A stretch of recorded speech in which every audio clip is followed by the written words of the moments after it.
A lot of people believe that women who are attracted to narcissistic partners are weak, that they don't have any self esteem, that they are broken, that they are, these like sad creatures. And I'm here to tell you that very often it's the complete opposite, in that a lot of women who find themselves in dysfunctional relationship patterns are often extremely successful. They're very ambitious, they're self aware, they're conscientious, they are often emotionally intelligent, they work hard on themselves, and they've always had big goals and dreams. And so, why then do these types of women find themselves in relationships where they aren't being matched with the same level of ambition? So a lot of times women who get into toxic relationships come from adversity. That's not always the case, but a lot of the time it is. They come from childhood psychological trauma. They experienced some form of abandonment in childhood, and that adversity often shapes people to be very driven. Now, the adversity that shapes them, that turns into this ambition and this goal orientation, is often a way of survival. It's a way of feeling like she belongs. It's a way of feeling lovable. It's a way of compensating for a deep feeling of not being enough. And so what happens is that she might grow up, be a straight A student, be excelling in sports, excelling in college, getting on the dean's list, having multiple majors, and then landing her dream career. And then she marries a narcissist, and this duality in her life starts happening where she's super successful in her professional life, but behind closed doors, she is experiencing emotional abuse. Watch any episode of Dateline where a woman has been murdered by her husband, and this is likely the case, right? So what's going on there?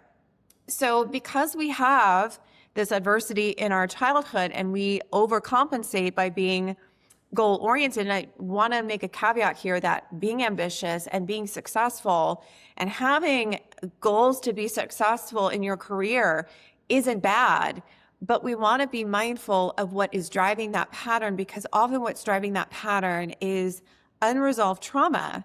And that unresolved trauma leads to perceptions about ourselves, which leads to behaviors that we do, and then patterns that become ingrained and that we repeat relationship to relationship to relationship. So that's often why you might find yourself with somebody who is emotionally inconsistent, emotionally immature, who has narcissistic traits, because it is really your unresolved childhood adversity, the beliefs that you still hold in you, that are acting kind of like a signal, even like louder than your success that you're leading with.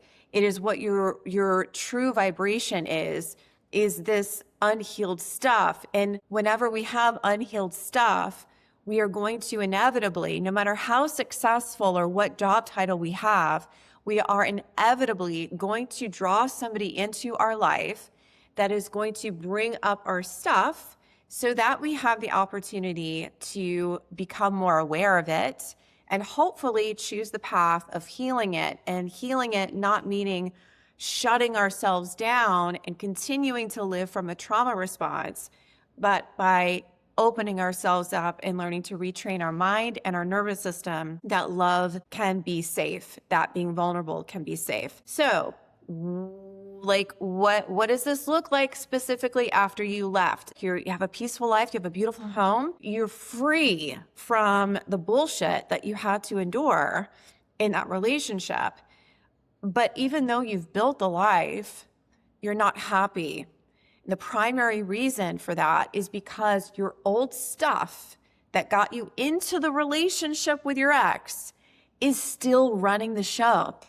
It didn't go away, and it still needs to be healed. And a lot of signs that your old stuff is still running the show is that you're probably a workaholic. You have a hard time finding balance in your life. Your career becomes like the purpose, your purpose in your life, your career, I'm speaking from personal experience as well, becomes the thing that you latch onto at the expense often of creating deeper relationships, the relationships with your kids. Even I see a lot of women who arrive at this point in their life and they're successful on paper, and everybody looking at them from the outside goes, wow, she's so strong and resilient. But behind closed doors, she's struggling with the relationships with her kids. She doesn't feel like she has a lot of support in her life. She feels like she's always the helper to other people, but nobody knows her on a deep level. Trauma can cause us to be helpers because if we grew up in adversity, we often take on the meaning, I'm not worthy, I'm not enough. Subconsciously, we don't necessarily say that out loud or necessarily even consciously believe that, but it's subconscious. And that can often drive us to helping people and having a heart for helping people professionally, because it gives us a sense of value. We feel needed. And if you stayed with a partner who over time drug you down, it is likely because for a lot of that relationship, you felt like you were needed. And that feeling needed was something that you lacked earlier in your life. And so, but that is not like the recipe for healthy, safe connection. So in professional world, when you're super successful and driven and you got lots of goals that you want to meet, being the helper is often a role that I see a lot of high functioning, high achieving women fall into, where they're comfortable being the sounding board for their friends. They're more comfortable on dates, like being the listener and like finding out about the person that they're dating. They're more comfortable being the counselor to their children. They're more comfortable being the counselor to their colleagues and to the teams that they lead. But at the end of the day, they are not comfortable being helped. They're not comfortable asking for help. They're not comfortable revealing honestly what they're really going through and the weight that they're carrying every day of the world. They're really good at hiding that and being high functioning through the adversity and the challenges that she goes through day to day. And there's a belief often that she doesn't want to be a burden to other people, which is like when you look at it on the outside, it's kind of preposterous, right? Because if anything, like other people are burdening her, or she's allowing other people to be a burden because of her own lack of boundaries. So over time, this drive, this success, these goals that you have often become a very sophisticated way of avoiding your own shit, of outrunning your trauma, of being emotionally avoidant, of not wanting to deal with your feelings. The other way that this manifests is feeling guilty for taking a break, feeling guilty for doing less, feeling like if you do less, that everything is going to completely fall apart, or that you are going to be lazy. When we have any kind of trauma, one of the survival skills that we adopt to help us survive that trauma is black or white thinking. We tend to think in absolutes, and this comes from not knowing what you're going to get when you come home, not knowing what your spouse is going to be like, not knowing when the next shoe is going to drop, always being on guard, always being hypervigilant, shapes our brain and our body in a way that we start thinking in like, there's no good men in my area. I'm going to be alone forever. I'm never going to be in another relationship. I'm not cut out for a relationship. So we start thinking in this, like these black or white absolute terms, when the reality is that there's a lot of gray and life happens in the gray areas. Some of the prices for living here, and one of the most ironic prices of living here, is that you lose yourself. It's ironic because if you got out of a narcissistic marriage or a relationship, you probably completely lost yourself in that. And the coping strategies that you use to rebuild your life caused you to lose yourself again. When we're chronically busy, when we're using work and our career and our job title and our purpose in life to give us a sense of meaning, and we're relying solely on that to give us a sense of worthiness and value, it's only inevitable that you're going to lose yourself. So you're going to feel like, I don't really know what I want anymore. I don't know what I actually need. Are my needs too much? There's going to be a lot of mistrust in your own guidance, because when we stay chronically busy, essentially what we're doing is keeping our brain and our nervous system in a chronic state of fight or flight. And it's impossible to know the nuance and the gray area of what you want and what you really want for your life when you're living in so much internal noise, this also causes you to like stay more in your head. So you're probably going to be more analytical. You're going to feel safer being pragmatic and thinking again in these absolute terms, thinking like, this is the logical way that I need to live my life, but feel cut off from your feelings. Or if you do feel something, you're not going to probably like it, or you're going to judge it, or you're going to like maybe even gaslight yourself out of feeling what you're really feeling. So there's this inner conflict between you and your own feelings that happens when you use success to cope with the pain and the trauma of having a narcissistic relationship. You might not be dating, but I can guarantee other relationships in your life are going to be fraught with the same type of like power imbalance. You're going to feel like the same triggers with other people. And I see this a lot with women who have older children from the narcissistic relationship that their ex-spouse, etc.